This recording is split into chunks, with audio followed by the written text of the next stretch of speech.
እስላማዊው መንግስት ብርክ ይዞታል። በያኔዎቹ ወጣትና አብዮተኛ ጎልማሶች የተቋቋመው ጎልማሳው ሪፐብሊክ ሰሞነኛው የፖለቲካ ክስረት በሱ ላይ አብዮት እንዲነሳበት አድርጓልና የእድሜ ማምሻ ላይ ያደረሰው ይመስላል። ቴህራንን እያናወጠ ያለው አሽራድን በአመጽ እሳት እየለበለበ የሚገኘው የኢራን ትኩሳት የሳዳባድ ቤተ መንግስት ተቀማጮችን ይይዙት ይጨብጡት አሳጥቷቸዋል።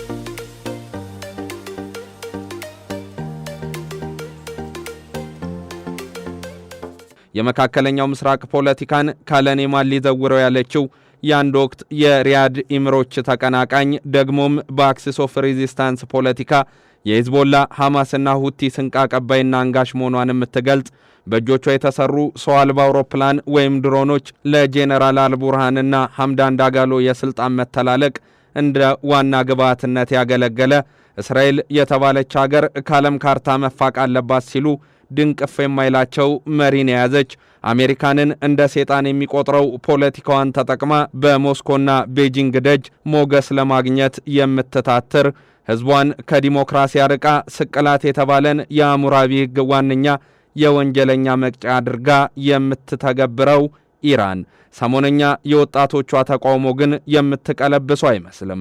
አያቶላ ጥያቄ ያነሱ ወጣቶች ችግራችሁ ምንድነው ከማለት ይልቅ በኢምፔሪያሊዝም ሴጣን የተለከፉ ነው ማለታቸው ደግሞ ነገሩን የበረታ እንዲሆን አድርጓል። ባለነጩ ሻሹ ሰው ይህ ንግግራቸው ከመፍትሄ ይልቅ ተነባባሪ ችግር እንዲወለድ እንዳደረገባቸውም እየታየ ነው። የአገሪቱ ባለስልጣናትም አንድ ለእናቱ በሆኑ የአገሪቱ ቴሌቪዥን ጣቢያ እየቀረቡ ተቃውሞ ተፈጥሯዊ ነው፣ ህዝቡም ዲሞክራሲያዊ በሆነ መንገድ ጥያቄውን ማቅረብ ይችላል የሚለው ካንገት በላይ ፍቃዳቸው አልተዋጠላቸውምና ኢንተርኔትን መዝጋት አማራጭ አድርገውታል። 15 ቀናትን ያስቆጠረው ጎዳናዊ ነውጥ ዛሬም አልበረደም። መንገዶች በባሩድ ሽታ እየተናወጡ ነው። አብዮታዊ ዘብ የተባሉና የዛችን ፋርሳይት ሀገር እስላማዊ አስተዳደር ይጠብቃሉ የተባሉ ወታደሮችም ብላቴና ተማሪዎችን በጥይት ማርገፍ ቀጥሏል። የ1979ኙ አብዮተኞች በጸረ ጽዮናዊነትና ጸረ ኢምፔሪያሊዝም ፖለቲካዊ መስመር መጓዛቸው ኢራንን በምጣኔ ሀብት እንድትደቆስ ነግዳ እንዳታተርፍ ተባብራም እንዳትሰራ ከማድረግ ውጪ ምን አተረፈላት ያሉ ቀለም ገቦችም ባዛውንቱ የእምነትና የፖለቲካ መሪያቸው ላይ ተነስተዋል። እንደ ቀደመው ጊዜ የአያቶላ የቃል ቁጣ ያላስበረገጋቸው የአብዮታዊ ዘቡን በትር ያረታቸው ሆነዋልና ስርዓት ካልተለወጠ ከተቃውሟችን ማንም አያስቆመንም ብለዋል። ደግሞም ምክንያታቸው ፖለቲካዊ ስራ አለውና ኑሮ ያስመረረው መብላት ብርቅ የሆነበትም ኢራናዊ ሁሉ ተማሪዎቹን ተቀላቅሎ ሌላ አብዮት ሊያዋልድ ከጫፍ ደርሷል።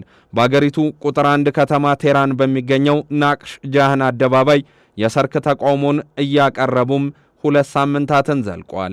ከእስራኤል ጋር የገባችበት ቀጠናዊ ውጥረት ሳይበርድ ከአሜሪካ ጋር የምትካረርበት የኒኩሌር ጉዳይም ዳር ሳይደርስ እንዲህ አይነት ፖለቲካዊ ትኩሳት የተነሳባት ቴህራን መውጫ መንገድ የጠፋባትም ይመስላል። የአገሩን ሰርዶ በአገሩ በር ያሉት የነጩ ቤተ መንግሥት ዘዋሪዎችም የሞት ለአያቶላ መፈክርን እያስተጋቡ ነው። አዛውንቱ መሪም ቻርተር አውሮፕላናቸውን ወደ ምስራቅ አውሮፓ ዙረው ከክሬምሊን ተቀማጮች የንቀበላለን መልእክትን እየተጠባበቁ ነው የሚለው ጭምጭምታም እየተደመጠ ነው። የኢራን ተቃውሞ መልኩ ብቻ አይደለም። ስርዓታዊ ለውጥ ካስፈለገ ከዛሬ 46 ዓመት በፊት በዛን ጊዜ ጎልማሳዎቹ የአሁኖቹ አዛውንቶች በሆኑት የአያቶላ አሊ ኻሜኒ ስብስብ ከስልጣን የተወገደው የመሐመድ ራዛ ፓህላቪ አስተዳደር ይመለስ የሚል የደመቀ ጥያቄንም ያነገበ ነው።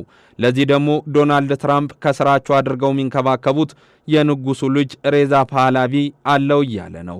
ኢራን ለውጥ ያስፈልጋታል። የአያቶላ አስተዳደር እንደ መሪው ያረጀ ነው የሚሉና መሰል አስተያየቶችን ሲሰጡ የሚደመጡት ዶናልድ ትራምፕ በቬንዙዌላ ያሳኩትን የዘመቻ ማድሮ ኦፕሬሽን በዚህኛውም ፖለቲካዊ አውድ ሊደግሙት ይችላሉ የሚል አስተያየት በብዙሃን እንዲሰጥ አድርጓል።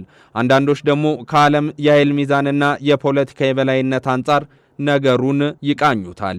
ይህም ማለት የደከመሽ ቴህራንን በመካከለኛው ምስራቅ መመልከት ለምትፈልገው አሜሪካ ትልቅ ስኬት፣ እሷን እንዳይን ተመልክተው አለንልሽ አይዞሽ ለሚሉት ቤጂንግና ሞስኮ ደግሞ እንደ ውድቀት የሚታይ። ሁሴን ሀፍዜን መቀመጫቸውን ኒው ጀርሲ ያደረጉና በኢራን ፖለቲካ ላይ ምርምር ያከናወኑ ናቸው። እሳቸው የአያቶላ አስተዳደር አሁናዊ ነውጥን ለማስቆም እንደተቸገረ በማንሳት ምናልባትም ይህ ፖለቲካዊ ቀውስ ወደ መካከለኛው መደብ የህብረተሰብ ክፍል ከወረደ ባለፉት 4 አስርታትን ለዘለቀ ጊዜ ኢራንን ሲያስተዳድር የነበረው እስላማዊ መንግስት የመውደቁ ነገር አይቀሬ ነው ሲሉ ምልከታቸውን አጋርተዋል።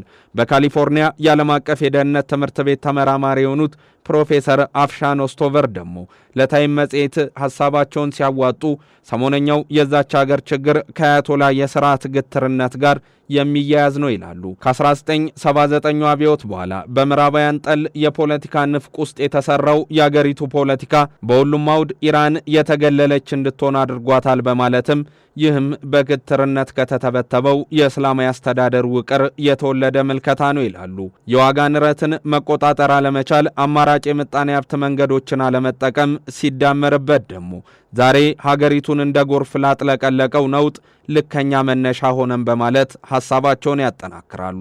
አሁን በመላው ኢራን ያመጽ ችቦ ተቀጣጥሏል። ፖለቲካዊና ያመጽ ግፊቱ ከውጭ እየበረታ ነው ያለው የአገሪቱ መንግስትም የኢንተርኔት ግንኙነቶችን ማቋረጥ እንደ ሁነኛ መፍትሄ እየቆጠረው ነው። በየቀኑ በቴህራንና በሌሎች የአገሪቱ ሆስፒታሎች የሚሰሙ ቁጥሮች የሟቾችና የተጎጂዎች መጠን እየናረ ስለመሆኑም የሚያመላክቱ ሆነዋል።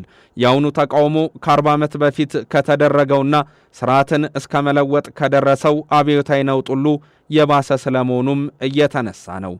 ያለ ምግብ መማር፣ ያለ ደልዳላ ኑሮም ሞት ለአሜሪካ ሞት ለጽዮናውያን ብሎ ማቀንቀን ለምናችን ያሉ ለውጥ ናፋቂዎች ነውጥን ለተመኙት ለውጥ ሁነኛ መፍትሄም አድርገውታል።